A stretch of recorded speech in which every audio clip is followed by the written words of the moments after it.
Hi everyone, this is Dr. Nitin Chhoda with Ignition Time. Thank you so much for being a viewer. Thank you so much for being a subscriber. All I ask if you learn something new from this video is please gently tap the like button. Our channel's Ignition Time. I want you to ignite that like button. Please consider subscribing and please consider enabling notifications.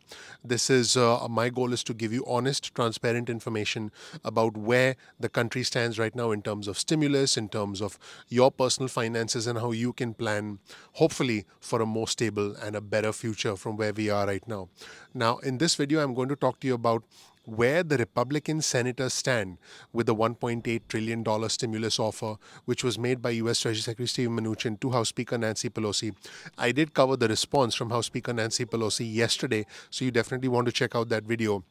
But House Speaker Nancy Pelosi also responded today, and I will be covering that as well. Also, the White House has shifted their negotiating position. They're taking a different approach. I'll be covering that as well. Also, some really important comments from some important Democrats that will be covered on our channel. So you definitely want to make sure you click subscribe, you enable notifications so that you can get the alerts about those upcoming videos on our channel. Also, I just want to be clear, there has been some incorrect reporting on a couple of news outlets today that the president was willing to go as high as $2.2 trillion. That is based on my understanding, based on the news sources that we have, that is not correct. Larry Kudlow, the White House senior economic advisor, was interviewed. And in an interview, he did mention that the president did indeed want to spend more on certain things. So he did say that, but he did clearly say that the president wasn't going to go higher on the top line number. The president wanted to spend more on specific areas within that $1.8 trillion proposal. But the problem, everybody, is that this $1.8 trillion proposal, to be completely honest with you, might not even go anywhere.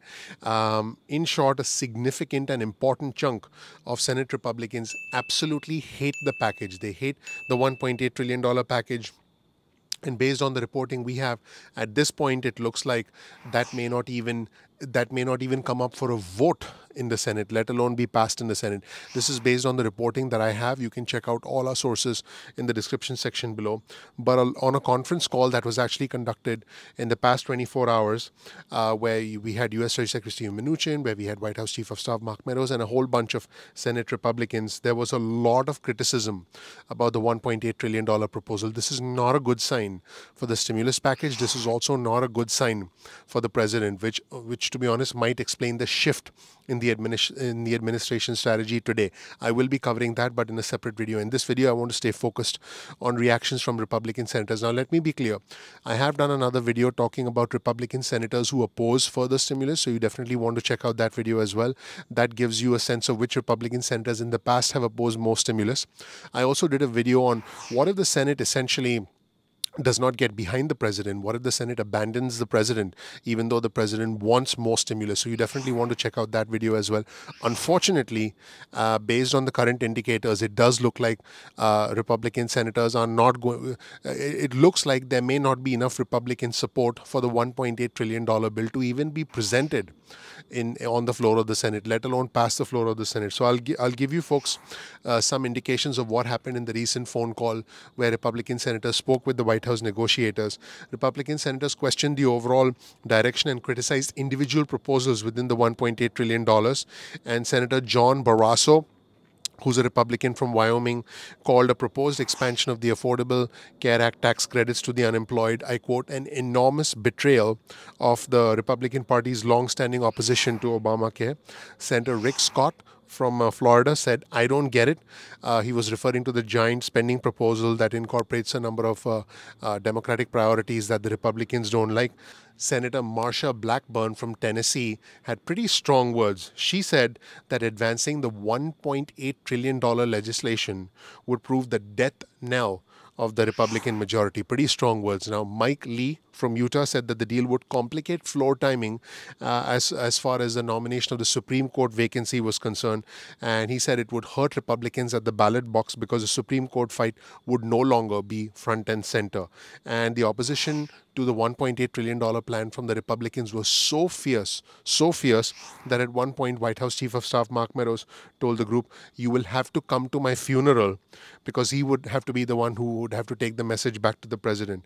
And just let's be clear, the president has been pushing aggressively for a new deal, and House Speaker Pelosi essentially said this was one step forward and two steps back. So based on all current indications that Democrats are not getting behind this, the Republicans are not supportive of this bill, and this doesn't look very promising at this point in time. So just to be clear, Senate Republicans have basically lashed out at a potential framework, the $1.8 trillion framework for this new stimulus package that was presented by U.S. Treasury Secretary Steve Mnuchin to House Speaker Nancy Pelosi, and at least two GOP senators warned White House Chief of Staff Mark Meadows and U.S. Treasury Secretary Steve Mnuchin that spending as much as $2 trillion on a big bill could backfire at the ballot box.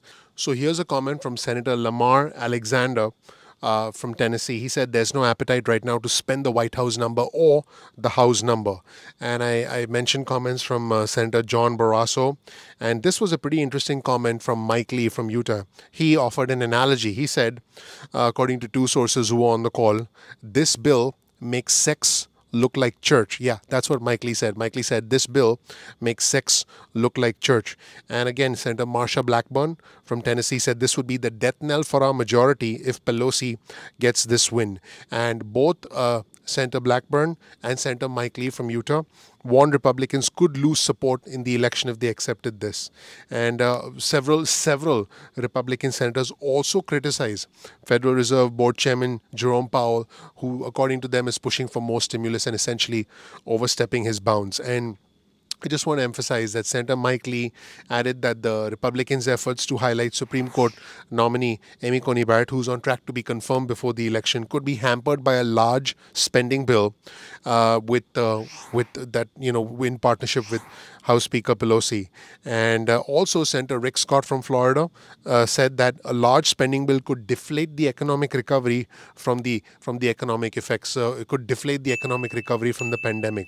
So he said that such a large spending bill was not necessary. So that is where things stand, everybody. Now let me be clear. The $1.8 trillion bill looks like, based on current indicators, that it's not going to go anywhere.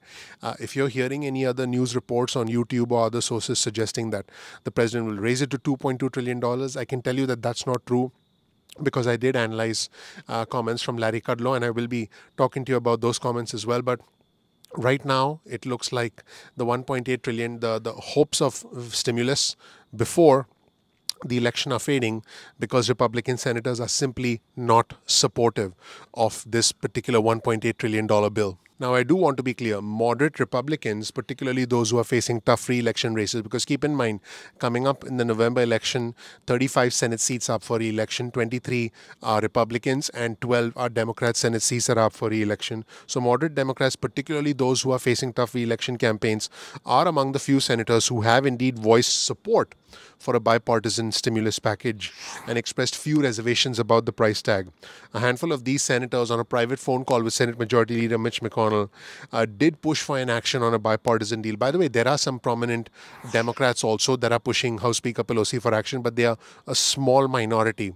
The problem is a very small minority of Democrats are pushing for a stimulus deal. I will be covering that also in a video, and a very, very small number of Republicans are pushing for a stimulus deal. There seems to be, there seems to be more roadblocks and more problems to this than there is acceptance, then there is sort of an embracing of this deal, unfortunately. And they push for action. And let me be clear, Senate Majority Leader Mitch McConnell has essentially lowered expectations, and he had said that the situation is kind of murky and a deal seems unlikely in the next 3 weeks. That's where things stand right now. That's it, everybody. Let me know what you think in the comment section below. Also, please share this video with friends and family if you learned something new. Your vote of confidence in me and my team is you clicking the like button, you subscribing, and you enabling notification. Please gently tap the like button. Gently ignite the like button. That would be your vote of confidence in me. I know these are difficult times. My goal is to give you honest news, give you factual news, give you accurate news, and you can make your decision about where you stand. My name is Dr. Nitin Chhoda with Ignition Time. Please check out my video. I have the fortune, the honor, the privilege of living the American dream. I want to help you live your American dream. We release videos at 2 p.m. East Coast time most days of the week. That's 2 p.m. East Coast time most days of the week. Please get your cell phone out, send a text message with the word ignition or with the word time to 70,000. That's 70000, and you'll get added to our SMS alerts list going forward. So you can also opt out of our SMS alerts list at any point in time. You can also get on our email list. To get on our email list, go to ignitiontime.com/alerts. That's ignitiontime.com/alerts, and then you'll get added to our email list going forward. You can opt out of the SMS list or the email list at any point in time that you want. You can also, if you want, bookmark youtube.com/ignition time. That's youtube.com/ignition time. Once you bookmark our channel, you'll be able to visit our channel, watch the videos at any point in time as per your convenience, and you're not dependent on YouTube notifications. Please follow us on Instagram. Our Instagram handle is ignition_time. That's ignition_time. So definitely follow us on Instagram for exclusive content on Instagram. You can also follow us on Twitter. Follow us on Twitter at ignition_time. You'll get breaking news and alerts from us on Twitter, and I think you'll see why our Twitter followers are growing. So definitely follow us on Twitter as well. Once again, we release videos at 2 p.m. East Coast time most days of the week. Thank you so much for watching. Once again, my name is Dr. Nitin Chhoda with Ignition Time. Please consider clicking like. Please subscribe. Please enable notifications. That is your vote of confidence in me and my team. Gently tap the subscribe button. Ignite the subscribe button. I appreciate you. I'm looking forward to seeing you in the next episode of Ignition Time. Take care. Bye.